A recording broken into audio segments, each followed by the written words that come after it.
Selamat pagi Bapak Ibu dan Saudara terkasih. Salam sehat untuk kita semua dan semoga damai sejahtera juga melingkupi kita pagi hari ini.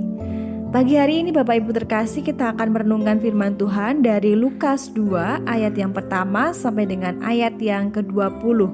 Tapi saya akan bacakan di ayat yang ke-8 sampai dengan ayat yang ke-12 yang demikian firman Tuhan. Di daerah itu ada gembala-gembala yang tinggal di padang menjaga kawanan ternak mereka pada waktu malam. Tiba-tiba berdirilah seorang malaikat Tuhan di dekat mereka. Dan kemudian Tuhan bersinar meliputi mereka dan mereka sangat ketakutan. Lalu kata malaikat itu kepada mereka, "Jangan takut, sebab sesungguhnya aku memberitakan kepadamu kesukaan besar untuk seluruh bangsa. Hari ini telah lahir bagimu juru selamat, yaitu Kristus Tuhan di kota Daud. Dan inilah tandanya bagimu, kamu akan menjumpai seorang bayi dibungkus dengan lampin dan terbaring di dalam palungan." Demikian firman Tuhan. Berbahagia kita yang mendengarkan firman Tuhan dan melaksanakan dalam kehidupan sehari-hari. Haleluya, amin. Bapak Ibu terkasih dalam Tuhan Yesus Kristus, tentu kita sudah mendengar berita yang akhir-akhir ini sedang booming, kita dengarkan di mana-mana. Baru-baru saja Bapak Ibu kita mendengar kabar yang tidak menyenangkan, kabar duka dari saudara-saudara kita di Sigi, Sulawesi Tengah. Dilansir dari detik.com, Kapolda Sulawesi Tengah yaitu Irjen Rahman Baso mengatakan bahwa pembunuhan sadis ini dilakukan oleh kelompok Mujahidin Indonesia Timur. Nah, untuk motif pembunuhan yang dilakukan, mereka membunuh, demikian pula mereka membakar rumah beberapa warga dan juga merampok, dikarenakan mereka ingin melakukan aksi teror beramai-ramai secara acak. Dan aksi tersebut memang dilakukan untuk menakut-nakuti masyarakat.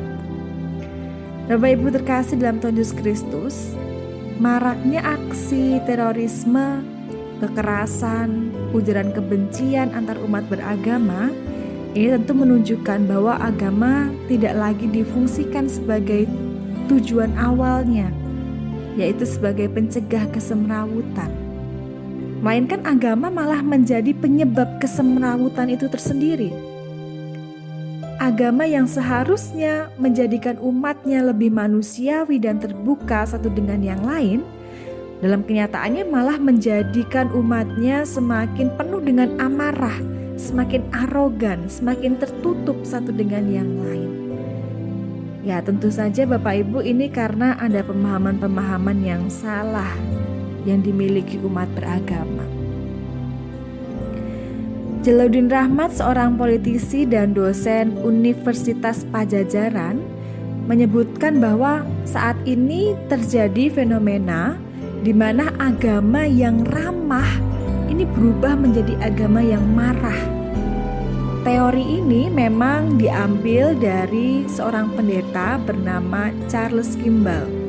Nah, Charles ini menulis buku Kala Agama Menjadi Bencana tahun 2003. Di sana dituliskan Bapak Ibu bahwa ya banyak orang menghayati keagamaan secara keliru, sehingga memunculkan kekerasan, kebencian, pembunuhan atas nama agama dan atas nama Tuhan.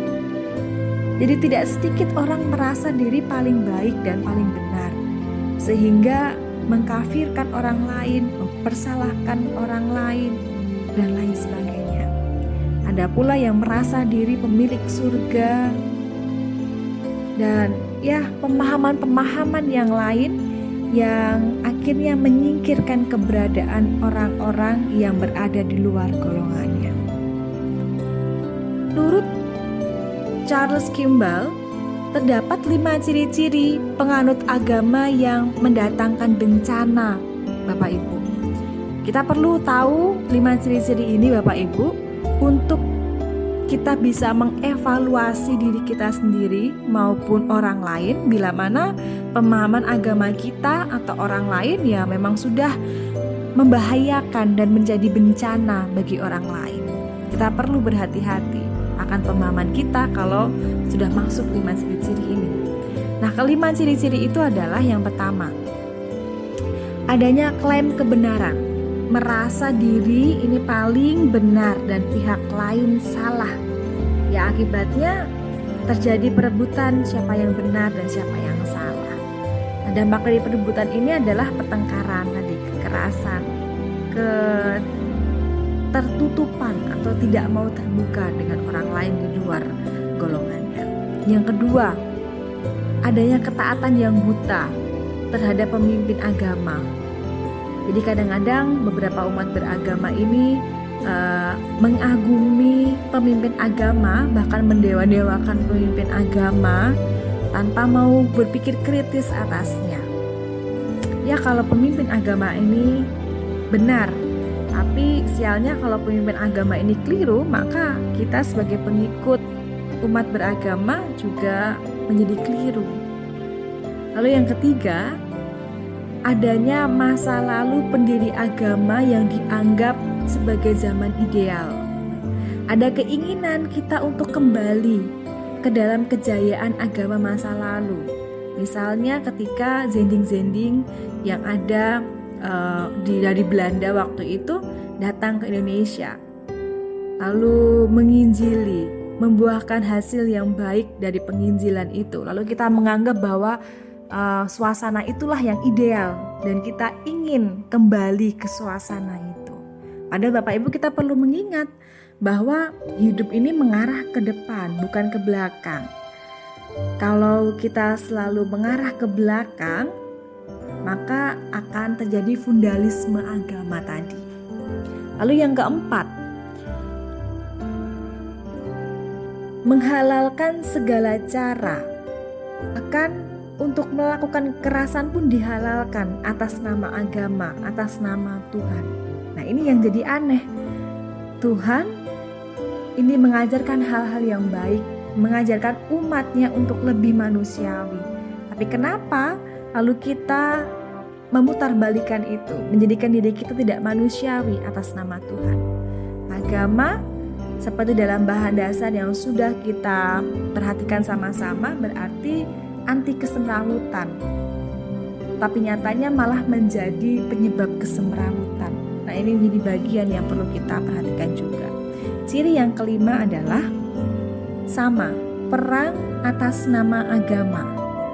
Tentu ini sangat mengerikan ketika agama digunakan sebagai sarana untuk menyerang pihak lain.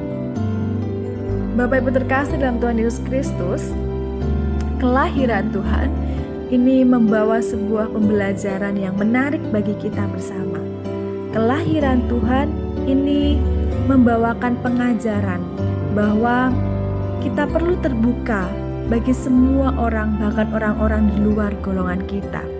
Perikop ini, perikop dalam Lukas 2 ayat 1 sampai dengan ayat 20 yang sama-sama menjadi permenungan kita pagi hari ini, berkisah tentang kelahiran Yesus dengan segala suasananya.